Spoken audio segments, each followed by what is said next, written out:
So I'm 23, I'm from the UK, I run a faceless YouTube channel called Wi-Fi Uni with 25,000 subscribers, and it makes me around 2 grand a month. And today, I want to talk about something I've been thinking about a lot recently, which is whether I can actually identify the specific decisions that made the channel what it is. Like, not the general stuff about consistency and posting regularly, but the actual specific choices I made that changed the trajectory of the thing. And I think I can narrow it down to three. And I want to walk through each one honestly, because I think they're more useful than general advice about working hard and believing in yourself. Please excuse this AI slop voice. I promise the value in this video is worth it. And I want to be clear before I get into it that these decisions didn't all feel like important decisions at the time. Like, some of them felt obvious, and some of them felt like the path of least resistance, and one of them I genuinely agonized over. And I think that's actually the interesting part. The fact that the decisions that shape something aren't always the ones that feel significant when you're making them. So the first decision, and this is the one that I think was the most important by far, was choosing the niche based on where the money already was, rather than what I was most interested in. And I want to explain what I mean by that, because I think it sounds a bit cold when I put it that way. Like, it sounds like I just chased money without caring about the content.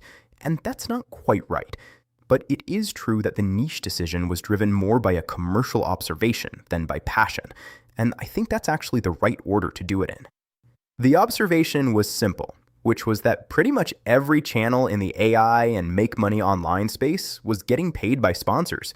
Like, you couldn't watch a tutorial in that space without a sponsor showing up somewhere in it. And that told me there was a whole ecosystem of companies with budgets wanting to reach that audience. And if I built a channel that attracted that audience, those companies would eventually pay me to reach them through it. And the alternative approach, which is starting with what you're most passionate about and then figuring out the monetization later, works for some people, but it's a slower and more uncertain path. Because the monetization opportunities in different niches are wildly different. And picking a niche where sponsors already exist before you start means you're not hoping the money will figure itself out. You're building towards a known destination. I was genuinely interested in the AI space anyway, so it didn't feel like a compromise. But the interest followed the commercial observation, rather than the other way around. And I think if I'd started with passion and worked backwards to monetization, I'd have ended up in a different and probably less profitable place. The second decision was going faceless. And I've talked about this in other videos, but I want to specifically frame it as a decision, rather than just a format choice, because I think the implications of it went way beyond what I understood at the time.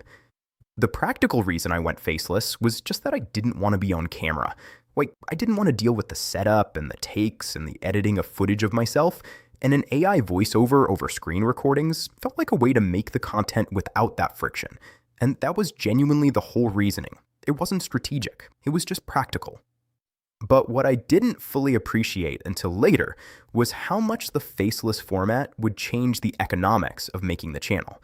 Because removing the on-camera element made the whole production process so lean that posting every other day was actually sustainable. And that consistency turned out to be one of the most important factors in how the channel grew.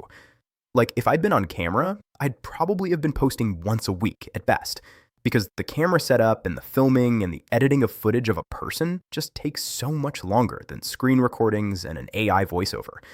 And posting once a week instead of every other day would have meant half the videos, half the back catalog, half the surface area for the algorithm to push, half the chances for a sponsor to find the channel. And the compound effect of that over 2 years would have been enormous. So, a decision I made for purely practical reasons, just not wanting to be on camera, turned out to have massive strategic implications that I only fully understood in hindsight. And I think that's actually quite a common thing with important decisions. The significance only becomes clear later. The third decision is the one I agonized over most, and it's one I've alluded to in other videos, but I want to talk about more directly today, which was continuing to build the channel rather than taking a more conventional path when the conventional path was genuinely available.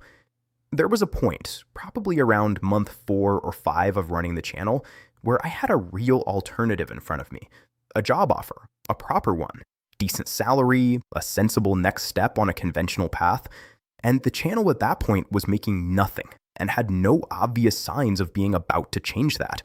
And the rational case for taking the job was pretty strong.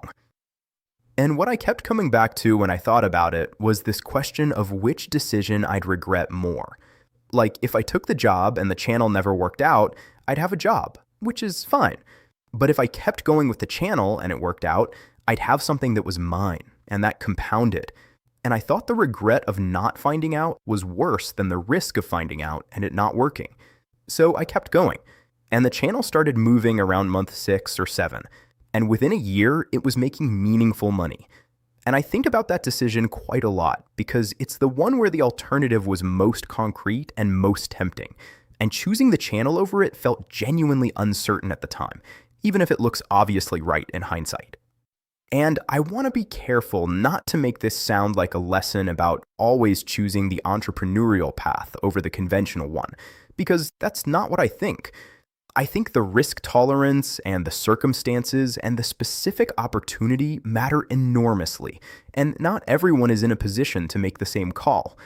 But for me, at that moment, with that channel in that niche, it was the right call. And the result is $2,000 a month at 23 from something I built from scratch. So, 3 decisions. Niche selection based on commercial observation rather than passion.